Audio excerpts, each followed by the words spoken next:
الغوريلا واحدة من أكبر وأقوى الكائنات وأكثرها سرعة ورشاقة، ونحن نعرف ذلك عن الغوريلا. إنها قوية إذن لو تقاتلت مع الدب سيفوز. الدب يمتلك عضلات مفتولة فهو قوي وسريع. معركة اليوم ستكون ملحمية. هيا نبدأ. الدب البني من الحيوانات المفترسة آكلة اللحوم التي غالبا ما تعيش في أمريكا الشمالية وأوروبا الغربية، ومن المدهش أن الدب البني يعتبر الحيوان الوطني لعدد من الدول الأوروبية. وهناك نوع من أنواع الدببة يطلق عليه دبيال كودياك ينافس أنواع الدببة التي تعيش على اليابسة. واليوم سنلقي الضوء على الدب لنتعرف أكثر على هذا الحيوان على الضخم.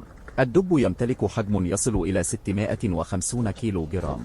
عضة الدب رقم 7 على العالم، وبذلك تعرفنا على الدب. هيا إلى الغوريلا. اعمل لايك واشتراك. الغوريلا يصل حجمها 160 كيلو وتمتلك سادس أقوى عضه في العالم، وهي ذكية بشكل لا يصدق. وأقوى الأنواع الغوريلا الفضي. هل الغوريلا من القرود؟ يقول العلماء إن فصيلة القرود العليا التي تحوي الغوريلا والشمبانزي والبونوبو، أو ما كان يعرف بالشمبانزي القزم، بدأت تفقد مواطنها التي تعيش فيها.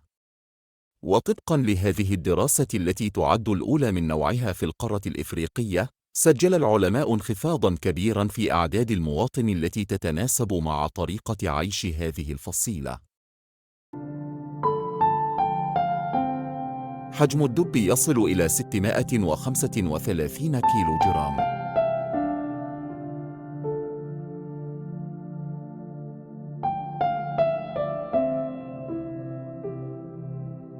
بينما حجم الغوريلا لا يتعدى 160 كيلو جرام. عضة الغوريلا أقوى من عضه الدب، فهي رقم 6 على العالم والدب رقم 7. سرعة الدب تصل 48 كيلومترا في الساعة، لكن سرعه الغوريلا أكبر. ستتفوق الغوريلا. بينما الذكاء فهو للغوريلا. هيدنا للملخص لنعرف من سيفوز. الملخص سيبدأ. سنتعرف على من الأقوى ومن سيفوز. إذن سيفوز الدب بنسبة 70% مقابل 30% للغوريلا. الفائز الدب. شكرا. سلام.